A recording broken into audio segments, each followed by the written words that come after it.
All right, Shalom. This is Gamal Yala out of Great Millstone, Atlanta. I want to give all praises to Yahawah, bahasham Yahawashi, bahasham Rakak double honors to the elders and apostles of Great Millstone. Shalom to all the Akim that are pushing out this truth and sincerity.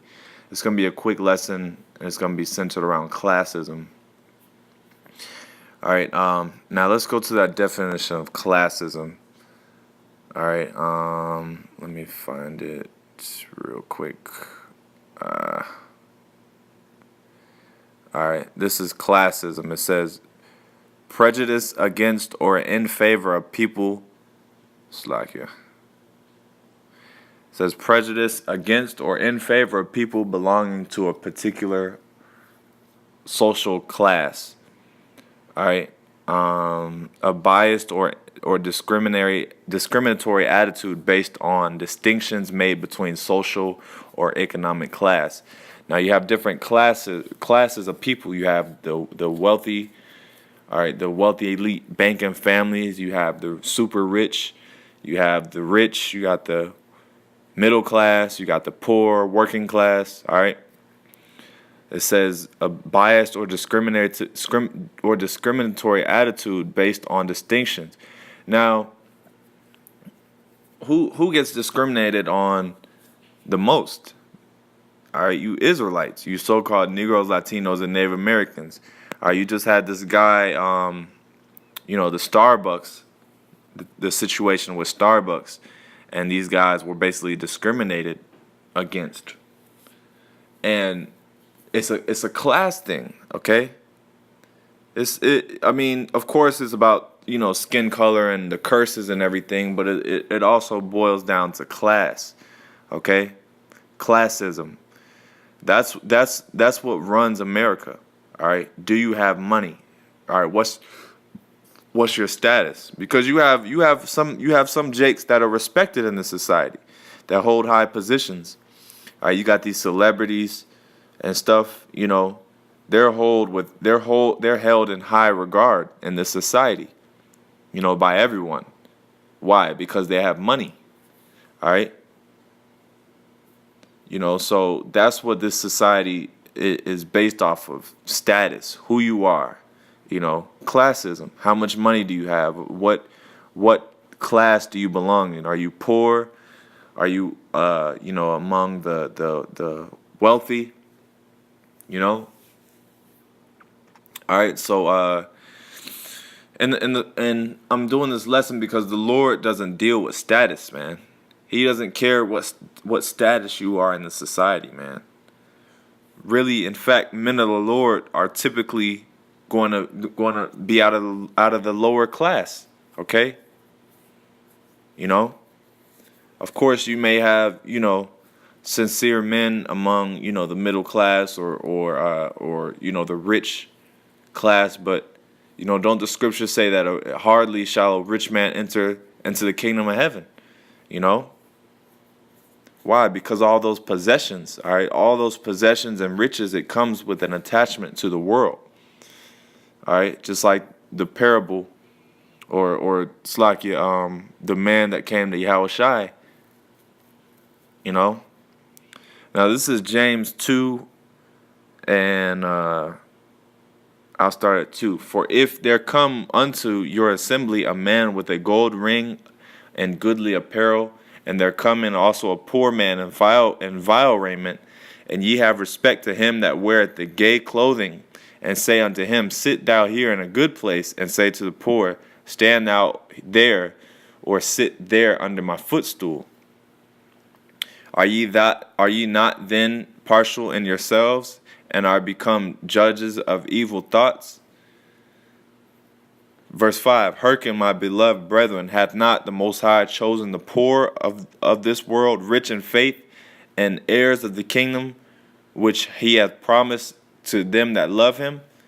That's right. So you can't look at the outward appearance. You can't look at, he's not wearing, the most expensive, he's not wearing designer clothes. He's not wearing Jordans or whatever. He can't be a man of the Lord. Or, you favor certain men that you may favor certain men that that look a certain way, you know? And the Lord's not dealing with that, man. All right? It's about, what did it say? It said rich in faith. He said he chosen the poor of this world, rich in faith. All right, so we don't have all the money. You know, us at Great Millstone, we ain't got no money, you know? But we're rich in faith, okay? And that's what the Lord cares about, okay? Now, I remember this interview Bob Marley had. I probably won't pull it up, but there was an interview where Bob Marley, he was basically saying, he said, possessions make you rich. And then he was like, I'm just paraphrasing. He said, no, he said, that's not what makes you rich. I'm just really paraphrasing, but he said that I believe he said richness of life. Okay? In other words, you know, it's not about material things, man.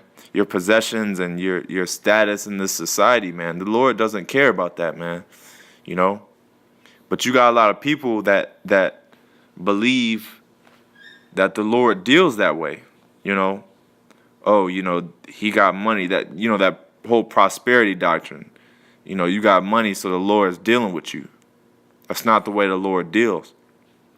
Now, this is Psalm 37:11.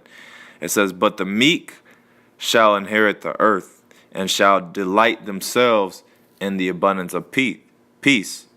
So the meek shall inherit the earth. Okay? So let's look up that word meek. All right? Because the meek aren't you know, the wealthy people. Okay? All right? Let's look up that word meek real quick.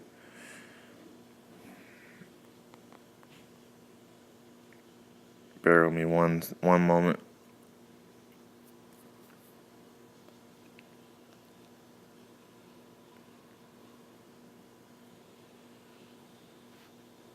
All right, Psalms 37. Let's get it real quick. Real quick. All right. Here it is right here. And it says, poor, needy. Okay, poor, humble, afflicted, meek. Are we not poor and afflicted? You know? That's us, man. You know, we're in a lowly position in this society, man. We don't hold any type of power in this society. You know, we don't have women, we don't have money, we don't have the cars. You know, most of us brothers, we just live in a small apartment. You know, our cars are always in the shop. You know, and you know, we're living check to check, man. Now, that's poor. If you're living check to check, you're poor, man. Because basically you're working just you know, you're working just to eat and sleep, man. You don't really have much room for extra, you know? Now, this is I'm gonna grab another precept. I'm gonna grab Isaiah 61.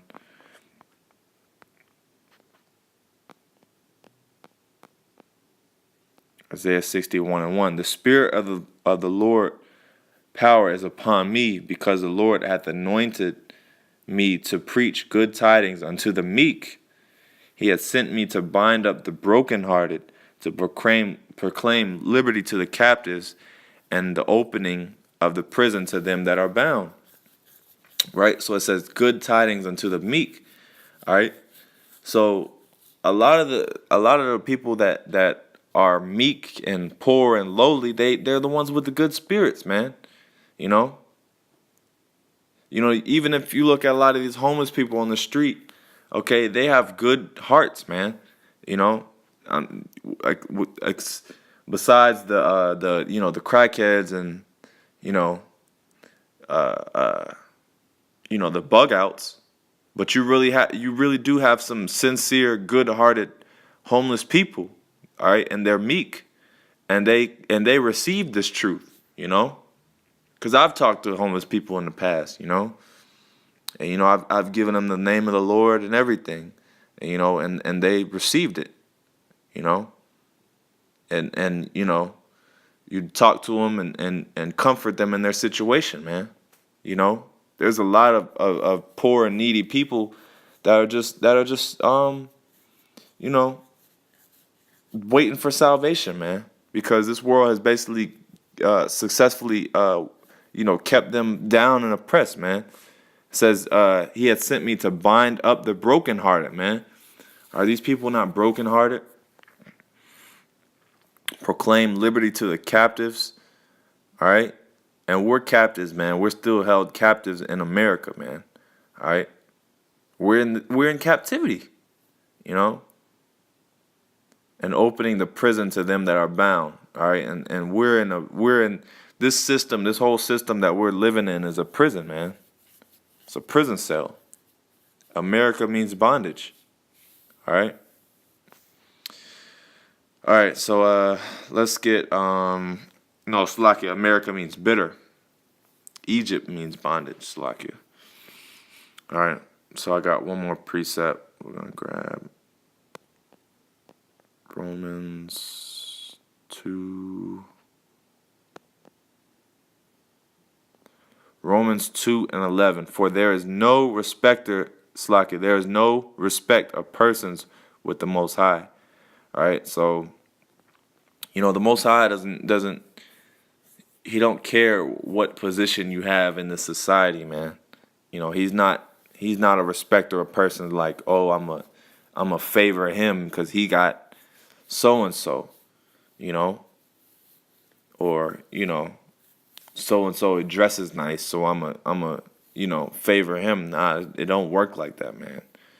Like I said, you can't judge everyone.